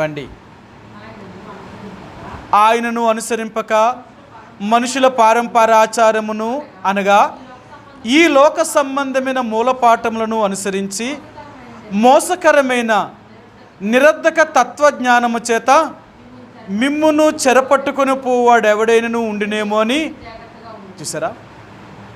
ఈ లోక సంబంధమైన నిరర్ధకమైన తత్వజ్ఞానం కలిగిన వారు. అందుకనే చాలాసార్లు లోక సంబంధమైన జ్ఞానం కలిగిన వాళ్ళు ఏం చేస్తారు? మళ్ళీ మోసం చేస్తారు. దేవుడు అలా ఎందుకు చెప్పలేదు? దేవుడు ఇలా కూడా చేయొచ్చు కదా? దేవుడు అలాగే చెప్పాడా? దేవుని బిడ్డలు అయితే మాత్రం ఎలాగ ఉండొచ్చా? వాళ్ళు మన మాటలు చెప్పేటప్పుడు మనం ఏమైపోతుంది తెలుసా? నిజమే కదా, వాళ్ళు చెప్పింది రైటే కదా, వాళ్ళు చెప్పినట్టు మనం ఎందుకు చేయకూడదు? అది ఒకరి వైపు. అందుకని ఈరోజు మనకు ఎలాగనిపిస్తుంది తెలుసా? లోకంలో ఉన్న మాటలు వింటూ ఉంటే, లోక సంబంధించిన మనుషుల మాటలు వింటే అది కూడా నిజమే. వాళ్ళు చెప్పిన దాంట్లో తప్పేముంది? ఎంత దేవుణ్ణి నమ్ముకుంటే మాత్రం అలా ఉండడం తప్ప? వీళ్ళు మనల్ని ఏం చేస్తున్నారట? వీళ్ళ తత్వజ్ఞానం చేత మనల్ని ఏం చేస్తున్నారు? లాక్కుపోతున్నారు. మనం అమాయకులు. మనం ఏం చేస్తున్నాం? అబ్బా ఎంత బాగా చెప్తున్నారని మనం ఏమనుకుంటే తెలుసా? వాళ్ళ మాట వింటున్నాం. చెడులో తప్పే ఉంది, అలా వెళ్ళడంలో తప్పే ఉంది, అలా లోకంలో ఉన్నాం కదా. వీళ్ళెంత అందుకని అంటాను, మీరు యాత్రిక ప్రయాణం పుస్తకం చదువుతుంటే ఆ విశ్వాసి తన యాత్ర ప్రయాణం చేసుకుంటూ వెళ్తున్నప్పుడు ఈ లోకాధికారి అయిన లోకజ్ఞానం కలిగిన తత్వజ్ఞానం కలిగిన ఒక నాస్తికుడు అతనితో పాటు ప్రయాణం చేయడానికి ఇష్టపడ్డాడు. ఆ నాస్తికుడు ఏం చెప్పాడు తెలుసా? ఎక్కడికి వెళ్తున్నావయ్యా అని చెప్పాడు. ఈ విశ్వాసుని అడిగాడు. అయ్యా, ఈ యాత్రికుడిని అడిగాడు, ఈ క్రైస్తవుడిని అడిగితే, నేను ఈ లోకమంతా నాశనం అయిపోతుంది, ఈ లోకంలో ఉన్న సమస్తము వ్యర్థమైన దేవుడు చెప్పాడు, అందుకనే ఈ లోకం అంతటిని వదిలేసి, నా ఆస్తి, నా పిల్లలు, నా భార్య, నాకు కలిగిన దాన్ని అంతటిని వదిలేసి నేను ఆ పరమపురమైన కనాను పట్టణానికి వెళ్ళిపోతున్నాను, ఆ పరలోక రాజ్యం కొరకు నేను వెళ్ళిపోతున్నాను, అందుకే నేను యాత్ర చేసుకుంటూ వెళ్ళిపోతున్నాను, ఇంక ఈ సంసార జీవితం, ఈ లోకంలో ఉన్న వాటితో నాకు ఏ సంబంధం లేదు, అన్నీ వదిలిపెట్టి వెళ్ళిపోతున్నాను అని చెప్పాడట. అప్పుడు ఆయన అన్నాడట, ఓర్పిచ్చోడా, ఎంత దేవుణ్ణి నమ్మితే మాత్రం ఎలాగుండమని చెప్పాడా అని ఎన్ని రకాలుగా నాస్తికుడు ఆ క్రైస్తవుణ్ణి తన ప్రయాణాన్ని ఆపేయడానికి ఎన్ని మాటలు చెప్పాడటో. ఒకవైపు నిజంగా వింటే ఆడు చెప్పింది కూడా నిజమే, ఈరోజు దేవుడు లేడు అనేవాడు వాదన అన్నాం అనుకోండి, ఆడు వాదన వింటే ఆడు ఏం చెప్తాడు తెలుసా? ఆఖరికి మనల్ని కూడా లేడనే చెప్పేస్తాడు. అంత తత్వజ్ఞానం కలిగిన వారు. ఈ లోకజ్ఞానం ఎలా తెలుసా? నిజంగా చాలామంది ఈ లోకజ్ఞానం కలిగిన వాళ్ళు ఎంత తెలివిగా దేవుని వాక్యాన్ని మారుస్తున్నారో తెలుసా? ఈనాడు అందుకే కదా ఈ ప్రజలు అమాయకులు కదా, వీళ్ళు వాక్యం చదవరు, వాక్యాన్ని నిజమైన బోధ వినరు, అందుకని ఎవరు చెప్పిందంటే దాన్ని కూడా పారిపోతున్నారు అంతే. ఈరోజు దేవుని ప్రజలను ఈడ్చుకుని పోతున్నారన్నమాట పాపములోనికి. వీళ్ళకి తెలుస్తలేదు, వీళ్ళకి బైబిల్ తెలిస్తే కదా వీళ్ళకి ఏది నిజమో తెలియడానికి. అందుకన్నాడు, తత్వజ్ఞానం కలిగిన వారు మిమ్మల్ని ఈడ్చుకొని తీసుకెళ్ళిపోతారు. వాళ్ళ వాదన విన్నా, వాళ్ళ బోధ విన్నా, వాళ్ళ మాటలు విన్నా, వాళ్ళు చెప్పే ఎలాగుంటాయి తెలుసా? వాళ్ళు చెప్పేది కూడా రైట్ అయినట్టే కనపడతాయి. అలాగానే చేసావా, నీ ప్రయాణం మధ్యలోనే ఆగిపోతుంది అంతే. అందుకనే నువ్వు ఎవ్వరి మాట వినకూడదు. నువ్వు ఎప్పుడైతే యేసుప్రభుని నమ్మేవో, ఒకటి దేవుని మాట, రెండు ఆయన వాక్యము, ఈ రెండిటిని నువ్వు చూసుకోవాలా. నువ్వు ఎవరి మాట వినాలి అంటే దేవుడి మాటే వినాలా, దేవుని వాక్యం ఏం చెప్తుందో చూడాలా. మనం ఏం చెప్తాం తెలుసా? పాస్టర్ గారి కంటే మనకేం తెలుసండి? పాస్టర్ గారు అంటే ట్రైనింగ్ అయ్యి వచ్చాడు, పాస్టర్ గారు అంటే ఆయన పీజీ చేశాడు, అయితే ఆయన థియాలజీ చేశాడు, ఇన్ని సంవత్సరాలు దేవుని సేవ చేశాడు, ఆయన తెలియదంటారా ఎలాగున్నాడో? ఆయనకేం తెలుసు? ఆడు బైబిల్ చదివితే కదా, ఆడికి బైబిల్ ఉన్న సంగతులు తెలిస్తే కదా. కానీ ఆడనే గొప్ప అంటారు వీళ్ళు. కారణం ఏంటి తెలుసా? వీళ్ళ గుడ్డోలు కదా, వీళ్ళ వాక్యం చదివితే కదా. నువ్వు వాక్యం నీకు తెలుసుంటే ఆడు ఎంత పెద్దోడైనా ఏమన్నాయి, తప్పు చేస్తే తప్పు అనే చెప్తాను. ఇది దైవ క్రమం కాదు, ఇది దైవ పద్ధతి కాదు, ఇది దేవుని వాక్యానుసారం. అర్థమైందా? నువ్వు అలాగానే ఉన్నావా, నువ్వు ఎన్నో కష్టాలు గుండా వెళ్తావు. ఎందుకంటే ఈరోజు మనం ఎలాంటి స్థితిలో ఉన్నామో తెలుసా? నిజం చెప్తేనే కష్టాలు మనకి, సత్యాన్ని ఒప్పుకోకూడదు. అలా ఒప్పుకుంటే మనకి ఎన్నో కష్టాలు ఈ లోకంలో. అందుకనే నిజం చెప్పడానికి, సత్యాన్ని మాట్లాడడానికి ఎవ్వరూ ఇష్టపడతలేదు. వీళ్ళందరూ లోకం ఎలాగుందంటే లేనిపోని కళ్ళల మాటలు మాట్లాడితేనే వాళ్ళు బాగున్నారు, నిజం చెప్పిన వాళ్ళు ఎవరు కూడా బాగోలేదు. ఇది ఈ లోకం యొక్క స్థితి. మనం ఎలాంటి వారని తెలుసా? ఆ సత్యం చెప్పడం కొరకు ఎన్ని కష్టాలు వచ్చినా పర్లేదు, నిజమే ఒప్పుకుందాం, నిజాన్నే చెప్దాం. ఎవరు ఏమనుకుంటే మనకేంటి? ఈరోజు వాళ్ళకి కష్టం అనిపించినా, ఈరోజు వాళ్ళకి బాధ అనిపించినా, రేపు మనం చెప్పిందే నిజమవుతుంది. ఎందుకో తెలుసా? మనం దేవుని బిడ్డలో, మనం ఏది చెప్పినా అది ముందు ఆలోచించే చెప్తాం. ఒక ఆమె ఇలాగ అన్నది నాతో, నేను ముందే చెప్పాను, వద్దండి మనం దేవుని బిడ్డలం, దేవుని ఎరగని వ్యక్తిని పెళ్లి చేసుకుంటే ఎన్నో కష్టాలు ఉంటాయి, మీకు తెలియదు. వాళ్ళు అనుకున్నారు, పర్లేదండి ఆయనకు ఆస్తి ఉంది, డబ్బు ఉంది, అన్ని రకాలుగా బాగున్నాడు, పర్లేదు నేను సుఖంగా బతుకుతాను అని వెళ్ళింది. ఇప్పుడు వాళ్ళు ఏమంటున్నారు తెలుసా? నాకు ఇలా జరగడం మంచిదేనండి, నేను తప్పు చేశాను, ఈరోజు నేను అనుభవిస్తున్న కష్టాలు, ఈ బాధలన్నీ ఎందుకో తెలుసా? నేను తప్పు చేశాను. ఒక దేవుణ్ణి ఎరగని వ్యక్తిని చేసుకొని వాళ్ళ డబ్బు, వాళ్ళ ఆస్తి, వాళ్ళకున్న హోదా చూసి నేను చేసుకోవడం వల్ల ఈరోజు నాకు మనశ్శాంతి లేదు. ఎన్నుంటే ఎవరికి కావాలి మనశ్శాంతి లేనిది? నేను చాలా తప్పు చేశాను. నాకు ముందే దేవుడు చెప్పిన, దేవుని దైవజనులు చెప్పిన నేను వినకపోవడమే నాకు ఈరోజు ఈ బాధలన్నీ నేను అనుభవించాలి. ఇవి మాట వినలేదు కాబట్టి అనుభవించాలి నేను. అర్థమైందా? ఈరోజు దేవుడు అంటున్నాడు అంతే. మనం దేవుడు మాట వినకుండా కానీ దేవుడికి విరోధంగా చేసామా, దాని ఫలితాన్ని తప్పక అనుభవిస్తాం. ఇప్పటికి బాగుండొచ్చు, నేను అదే చెప్తాను. ప్రస్తుతానికి నువ్వు బాగుంటావు. ఎన్ని రోజులు బాగుంటావు? 1 సంవత్సరం బాగుంటావు, ఒక 5 సంవత్సరాలు బాగుంటావు, ఓ 10 సంవత్సరాలు బాగుంటావేమో. దేవుడు నీకు ఆ సమయాన్ని ఇస్తాడు ఆయన. అది దాటిందా అక్కడి నుంచి చూడు నీ పరిస్థితులు ఎలాగుంటాయో. నీకు అన్నీ వ్యతిరేకమైపోతాయి అన్నమాట. నువ్వు ఏం ఆలోచన చేసి నువ్వు దేవుడికి దూరం అయ్యావో అవన్నిటికీ దాని ఫలితం అనుభవించాలి. ఇంకెవరు తప్పించలేరు. దేవుడు ముందే చెప్పాడు, నన్ను కాదువను నువ్వు బయటికి వెళితే నా దగ్గర నీకు లేని ఈ రక్షణ, ఈ భద్రత నీకు లోకంలో ఎక్కడుంది? ఆడంతకంటే దుర్మార్గుడు, సాతానుడు మరీ దుర్మార్గుడు. వాడి చేతిలోనికి వెళ్తున్నారు, మీరే అనుభవిస్తారు. అర్థమైందా? అందుకనే దైవ జ్ఞానం కలిగిన నీవు నేను కూడా ఈ లోక జ్ఞానుల యొక్క మాటను ఎప్పుడు కూడా వినొద్దు. వాళ్ళ పెద్దోళ్ళండి, వాళ్ళు మాకంటే మా కుటుంబానికి వాళ్ళే పెద్దలు, వాళ్ళే చెప్తారండి, అలా చెయ్యకపోతే వాళ్ళెవరు నీకు చెప్పడానికి? వాళ్ళు చెప్పింది నువ్వు చేయడం ఏంటి? నీకు దేవుడి వాక్యం తెలీదా? ఒక దేవుణ్ణి ఎరగిన వ్యక్తి, దేవుని ఎరిగిన బిడ్డ, దేవుని ఎరగలేని వాళ్ళు చెప్తే వింటారా? అలాగైతే నువ్వు దేవుని బిడ్డ ఎలాగవుతావు? మనం ఎవరమో తెలుసా?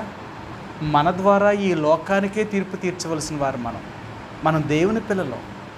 మన ద్వారా లోకానికి మనం తీర్పు తీర్చవలసింది పోయి లోకం చేత మనం తీర్పు తీర్చుకుంటామా? ఒక దేవుణ్ణి ఎరగని వ్యక్తి మనకు చెప్తే మనం చేస్తామా? నీ ప్రాణం పోయినా చెయ్యి. ఎందుకో తెలుసా? దేవుణ్ణి ఎరగలేనివాడు దేవుణ్ణి నిన్ను దూరంగా తీసుకెళ్ళడానికి ప్రయత్నం చేస్తాడే తప్ప దేవుళ్ళో ఉండడానికి నీకు ఏం ప్రయత్నం చేయడు. అందుకనే నువ్వు లోక జ్ఞానం కలిగి ఉన్నావా, దైవ జ్ఞానాన్ని కలిగి ఉన్నావా? ఈ లోక తత్వజ్ఞానము నిన్ను దేవుడి నుండి దూరంగా తీసుకెళ్తుంది. ఈ లోక సంబంధించిన జ్ఞానాన్ని నువ్వు ఎప్పుడూ కూడా ఒప్పుకోకూడదు. ఇది దయ్యముల యొక్క జ్ఞానము, ఇది ప్రకృతి సంబంధమైన జ్ఞానం. ఈ జ్ఞానం ఎప్పుడు నీకేం బోధిస్తుందో తెలుసా? లోకంలో నువ్వు ఎలా బ్రతకాలా, లోకంలో నువ్వు అలాగ ఉండాలా, నువ్వు ఇది చెయ్యాలా, ఎలాగ బ్రతుకు, నువ్వు ఎలా సంపాదించు, అలా సంపాదించు. ఎప్పుడు ఈ లోక జ్ఞానం అలాగే నేను తీసుకెళ్తుంటుంది. దైవ జ్ఞానం ఏంటో తెలుసా? ఇది కాదు. ముందు నేను ఆత్మ సంబంధంగా జీవించాలి, నేను దేవుళ్ళో ఆత్మీయంగా జీవించాలి. ఎప్పుడైతే నువ్వు దేవుళ్ళో ఆత్మీయంగా జీవించిన ప్రయత్నం చేస్తావో అప్పుడు ఇహలోక జ్ఞానము అంటే భూ సంబంధించిన జ్ఞానం కూడా దేవుడిని ఎక్కిస్తాడు. అన్నీ నీకు సమకూడతాయి అన్నమాట.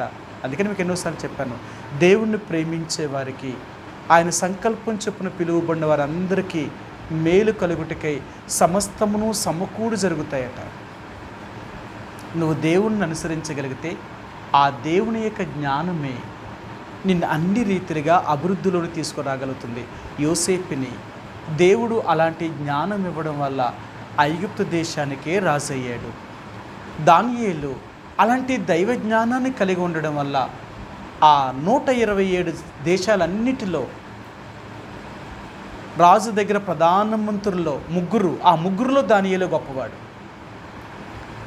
దానియేలుకి చెప్పకుండా, దానియేలుకి తెలియకుండా ఆ రాజు ఏమీ చేసేవాడు కాదు. రాజు దానియేలుని అడిగేవాడు, దానియేలు ఏం చెప్తాడో అది చేసేవాడు. ఎందుకంటే ఆ ముగ్గురులో దానియేలే గొప్పవాడు, అంత జ్ఞానం కలిగినవాడు. ఈరోజు దేవుడు అంటున్నాడు, ఇంత జ్ఞానం కలిగిన నేను, ఇంతమందిని జ్ఞానపూర్లుగా చేసిన వాడిని, మరి ఈరోజు నా మాట నువ్వు ఎందుకంటలేదు? నా యందు నువ్వు ఎందుకు భయభక్తులు చూపుతలేదు? ఈ లోక జ్ఞానాన్ని అనుసరిస్తున్నావా? ఇదా నీ జ్ఞానం? లోకంలో ఉన్న తత్వజ్ఞానం కలిగిన ఈ మనుషుల మాట నువ్వు వినేది, వాళ్ళు నా నుండి నేను దూరంగా తీసుకెళ్తున్న సంగతిని మర్చిపోతున్నావు. ప్రతి దేవుని యొక్క బిడ్డలుగా యోసేపుకు ఉన్న జ్ఞానము ఇహ సంబంధమైన జ్ఞానముతో పాటు పర సంబంధమైన జ్ఞానం కలిగిన వాడు. అందుకని యోసేపు ఆ 7 సంవత్సరాలు వచ్చిన పంటను నిల్వ చేసి మరి 7 సంవత్సరాలు వచ్చిన కరువులో కూడా తన దేశాన్ని, తన ప్రజలను అందరినీ కాపాడగలిగాడు. అందరినీ కాపాడాడు. ఎలాగ కాపాడాడంటే ఆ విత్తనాన్ని, ఆ ధాన్యాన్ని భద్రము చేశాడు. అందుకంటాడు, విత్తనము, ఆ ధాన్యము వాక్యము. వాక్యాన్ని నువ్వు ఎంత భద్రం చేసుకోగలుగుతావో రాబోయే కరువు దినాలలో అది నిన్నంత కాపాడగలుగుతుంది. వాక్యాన్ని నీలో దాచుకోలేకపోతే ఆ రాబోయే కరువు దినాలలో నువ్వెంతో నష్టపోతావు. కాబట్టి ఈ రాత్రి దేవుని యొక్క ప్రజలుగా యోసేపు, దానియేలు, మోషే, అహోలియాబు, బెసలేలు, లేక యెహోషువ, ఇక బైబిల్ గ్రంథంలో దానియేలు, లేక దావీదు, సొలొమోను, ఇలాంటి వారందరి గురించి మీరు చూడండి. వీళ్ళు ఆత్మజ్ఞానము కలిగిన వారు, వీళ్ళు ఆత్మపూర్ణులు, ఆత్మజ్ఞాన వివేకము కలిగిన వారు. బైబిల్ గ్రంథంలో ఎవరైతే దేవుని యందు భయభక్తులు కలిగి ఉన్నారో వీళ్ళందరూ కూడా జ్ఞానవంతులు, ఆత్మ సంబంధన జ్ఞానం కలిగిన వారు. అందుకనే వాళ్ళు ఎన్నో అపాయాల నుండి తప్పించబడ్డారు, ఎన్నో కీడుల నుండి వారు కాపాడబడ్డారు, వారు ఎంతో సురక్షితంగా బ్రతకగలిగారు. ఈ రాత్రి నీవు నేను కూడా అటువంటి జ్ఞానాన్ని పొందాలి అంటే దేవుడు మాట విను, ఆయన యందు భయభక్తులు కలిగి ఉండు. ఇదే నీకు జ్ఞానము. నువ్వు దేవుని యందు భయభక్తులు కలిగి నువ్వు జీవిస్తే ఆ జ్ఞానము నీకు వస్తుంది. ఆ జ్ఞానాన్ని నువ్వు కలిగి ఉంటే ఆ జ్ఞానమే నీ జీవితాన్నే మార్చేయగలుగుతుంది, నీ బ్రతుకునే మార్చేయగలుగుతుంది, నీ స్థితిగతులనే మార్చేయగలుగుతుంది. దైవ జ్ఞానం కలిగిన ప్రతి ఒక్కరిని కూడా ఆ దేవుడు వాళ్ళ స్థితిగతులే మారిపోతాయండి. ఎంత గొప్ప స్థానంలోకి వెళ్తారో తెలుసా, ఎంత ఉన్నతమైన స్థానంలో దేవుడు వారిని దీవిస్తాడో తెలుసా. ఆ రీతిగా నిన్ను నన్ను దీవించాలి అంటే ఆయన మాట విని, ఆయన ఆజ్ఞలను, ఆయన కట్టడలను అనుసరించి యథార్థంగా దేవుణ్ణి సేవించడానికి ప్రయత్నించి అలాగే సేవించేమా నిజంగా నిన్ను నన్ను దేవుడు అటువంటి ఆశీర్వాదంలోనికి, దీవెనలోనికి దేవుడు తీసుకుని వెళ్తాడు. ఈ రాత్రి మనం ప్రార్థన చేసుకుందామండి. మా ప్రేమ కలిగిన పరలోకమందున మా తండ్రి యేసుప్రభువారి యొక్క పరిశుద్ధమైన, ఘనమైన, శ్రేష్టమైన నామములో ఈ రాత్రికాల సమయంలో తండ్రి మీ సన్నిధిలో బైబిల్ పట్టణం కొరకే మేము రావడానికి సహాయం చేసినందుకు వందనాలు. విత్తబడిన వాక్యాన్ని దేవా నాలో మాలో నీరికట్టి ఫలింపు చేయండి. ప్రభువా, మేము ఇహలోక సంబంధమైన జ్ఞానము కాక పర సంబంధమైన జ్ఞానమును పొందాలి అంటే మేమేం చేయాలో జ్ఞాపకం చేశారు. యెహోవా జ్ఞానమును అనుగ్రహించేవాడు అని మీరు చెప్పారు. ప్రభువా, నీ యందు భయభక్తులు కలిగి ఉండటమే జ్ఞానమునకు మూలమని చెప్పారు. ఎవరైతే నేను నమ్మకముగా దేవా సేవించగలుగుతారో వాళ్ళకి తత్వజ్ఞానాన్ని మీరు అనుగ్రహించగలిగిన దేవుడు. ఆనాడు యోసేపుకి అలాంటి జ్ఞాన వివేకము కలిగిన హృదయాన్ని ఇవ్వడం వల్లే ఐగుప్తు దేశంలో ఆ కరువు నుండి తప్పించాడు, ఐగుప్తు దేశానికి రాజయ్యాడు. ప్రభా, మేము కూడా అటువంటి తత్వజ్ఞానము దేవా మేము కలిగి ఉండాలి అంటే యెహోవా యందు భయభక్తులు కలిగి జీవించాలని మాకు నేర్పించారు. ఈ రాత్రి మమ్మల్ని కూడా కనికరించండి ప్రభా. మేము మనుషుల మాట వినేవారం కాదు, లోక జ్ఞానుల యొక్క మాట వినేవారం కాదు ప్రభా. ఈ లోక సంబంధమైన ఈ జ్ఞానులైన వారు, జ్యోతిష్కులైన వారు, నక్షత్ర సూచకులు, మాచర్య చెప్పేవారు, ఇలాంటి లోక సంబంధమైన వారు అనేక మంది ఉన్నారు. మేము వారిని అనుసరించేవారం కాదు, మేము నిన్ను అనుసరించేవారు, నీ మాట వినేవారు, నీ యందు భయభక్తులు కలిగి జీవించేవారు. అలాగే జీవించడానికి ప్రభా మమ్మల్ని సిద్ధపరచండి, మమ్మల్ని కాపాడండి. మేమెంతో భయముతో బ్రతకాలని నేర్పించారు. ఎందుకంటే మేము చేసిన ప్రతి కార్యానికి ఒకరోజు నీ దగ్గర లెక్క చెప్పవలసిన వారు. అలాంటి తీర్పులోనికి మేము రాకుండా ఉండాలి అంటే ఈ లోకములో ఉన్నంతకాలము ఎంతో భయముతో, వణుకుతో మేము జీవించవలసిన వారు. ఆ రీతిగా దేవ మమ్మల్ని అందరినీ సిద్ధపరచండి. నీ వాక్యాన్ని వినడమే కాదు, వాక్యానుసారంగా జీవించుట్లో మమ్మల్ని అందరినీ అటువంటి నీ రెక్కల నీడను మమ్మల్ని భద్రపరచండి, సహాయాన్ని దయచేయండి. ప్రభువా, ఈ రాత్రి నీ సన్నిధికి వచ్చిన ప్రతి బిడ్డను బట్టి వందనాలు. వారిని, వారి కుటుంబాలని దీవించండి, ఆశీర్వదించండి. వారికి కావలసిన ప్రతి అవసరతను తీర్చండి. అంతేకాదు ప్రభువా, వారు ఆత్మ సంబంధమైన దైవ జ్ఞానాన్ని కలిగిన వారిగా మేమందరము కలిగి ఉండడానికి మమ్మల్ని అందరినీ సిద్ధపరచండి. ఆత్మ సంబంధమైన జ్ఞానము, ఆత్మ సంబంధమైన నేత్రాలు మాకు అనుగ్రహించండి ప్రభువా. అటువంటి దైవ జ్ఞానము కలిగిన వారిగా ఈ భూమి మీద మేము తప్పించబడ్డానికి, నీ కొరకు జీవించడం కొరకే మమ్మల్ని సిద్ధపరచమని ఈ రాత్రి మీ చేతులకు అప్పగించుకుంటున్నాను ప్రభువా. ఈ రాత్రికాల సమయంలో నీ సన్నిధికి వచ్చిన ప్రతి బిడ్డను, వారిని, వారి కుటుంబాలని దీవించి ఆశీర్వదించి ఆత్మీయంగా మీలో జీవించుట్లో సిద్ధపరచండి.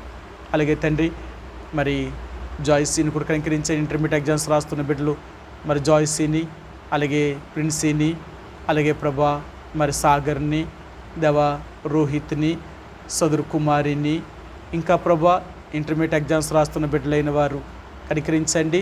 ఇంకెక్కడైతే ఉన్నారో వారందరికీ మీ సహాయాన్ని, మీ కృపను వారి పక్షంగా విస్తరింపచేయండి. అలాగే తండ్రి, ఈ రాత్రి దేవా బలహీనంగా ఉన్న వారిని జ్ఞాపకం చేసుకుంటున్నాం. దాసురు సువర్ణరావు గారిని, సలోమి గారిని, కృపారావుని, తన కుమారుణ్ణి, అన్నమ్మ గారిని, లాజర్ గారిని, విక్టర్ పాల్ గారిని, సత్యవతి గారిని కనికరించండి. వారి బలహీనతలపై గాయపడిన స్థానించండి. అలాగే తండ్రి, మరోసారి సోదరి ప్రిస్కిల్ అసిస్టెంట్ని దేవ ట్రైనింగ్ కొరకే విజయవాడ తీసుకుని వెళ్ళి క్షేమంగా తీసుకొచ్చారు. దేవా మీ దాసులు కలిసిన దేహాన్ని బలపరచండి, మీ పునరుద్ధాన శక్తితో నింపండి. అలాగే తండ్రి, మరి సోదరు లిడియా సిస్టర్ని కూడా కనికరించండి. ఆత్మీయంగా నీలో బలపడేట్లో తన బలహీనతలపై గాయపడిన స్థానం నుంచి సంపూర్ణ ఆరోగ్యాన్ని ఉంచండి. తన బిడ్డలను కూడా, తన యొక్క కుమారునికి భర్తను కూడా రక్షించండి. అలాగే తండ్రి, సోదరి ఈశ్వరి సిస్టర్ గారిని దేవా తన కుటుంబాన్ని కూడా రక్షించండి. తను కూడా ఆత్మీయంగా నీలో ఎదుగుట్లో సిద్ధపరచండి. దేవ తన సంపూర్ణ ఆరోగ్యాన్ని అనుగ్రహించండి. అలాగే రూతి గారిని కూడా జ్ఞాపకం చేసుకుంటున్నాం. దేవ తన షుగర్ని, బీపీని కంట్రోల్ ఉంచండి. తనకున్న బలహీనతలపై గాయపడిన స్థానం ఉంచండి. సంపూర్ణ ఆరోగ్యం దయచేయండి. తన కుటుంబాన్ని కూడా రక్షించండి. మీరు ఆమె యొక్క చదువులో తన భవిష్యత్తు పక్షంగా మీ సహాయాన్ని దయచేసి మీ నామాన్ని రుజువుపరచండి. ప్రభా, ఈ రాత్రికాల సమయంలో జ్ఞాపకం చేసుకుంటున్నాం. సోదరు లేయా సిస్టర్ని కూడా కనికరించండి. ఆత్మీయంగా బలపరచండి. తన భర్తను కూడా రక్షించండి. ప్రభా, మరి ప్రవీణ్ కూడా దూర ప్రాంతాల్లో ఉద్యోగం కొరకు వెళ్ళాడు. ప్రభా, తనకు కాపాడండి. ఉద్యోగాన్ని మీరు అనుగ్రహించండి, సహాయాన్ని దయచేయండి. అలాగే తండ్రి, మరి ప్రభా మరొకసారి జ్ఞాపకం చేసుకుంటున్నాం. మీ సన్నిధికి వచ్చిన మరి బిడ్డలందరినీ కనికరించండి. సోదరు అరుణ సిస్టర్ గారిని, వారి కుటుంబాన్ని కూడా కనికరించండి, బలపరచండి. వారి ఉద్యోగ బాధ్యతల్లో తోడుగుండండి. అలాగే శాంతమ్మ గారిని కూడా కనికరించిన అత్తమ్మ కూడా సంపూర్ణ ఆరోగ్యం దయచేయండి. తన బలహీనతలపై గాయపడిన స్థానం ఉంచండి. మీ అవసరాలను కూడా తన బలహీనతలపై గాయపడిన స్థానం నుంచి సంపూర్ణ ఆరోగ్యం దయచేయండి. అలాగే దేవా ఐజీని, జరును కూడా కనికరించండి. వారి యొక్క చదువుల్లో తోడుగుండండి. దేవా నీ కొరకే నమ్మకంగా సేవించుట్లో వారిని సహాయాన్ని దయచేయండి. ఇలా తండ్రి, మరి ప్రభా మీ దాసుడు FCS పీటర్ గారి జ్ఞాపకం చేసుకుంటున్నాం. ఉదయకాల సమయంలో మీ మహిమలో పిలుచుకున్నారు తండ్రి. తన భౌతిక దేహాన్ని హెబ్రోన్లో ఉంచి ఉంటుండగా శనివారం భూస్థాపన కొరకే ప్రభా ఈ 2 దినాలు ఆ యొక్క సాక్ష్యములు దేవా మరి వారు చెప్పనై ఉంటున్నారు. మీ దాసుడు ఎంతో నమ్మకంగా మీరు సేవించిన వాడు.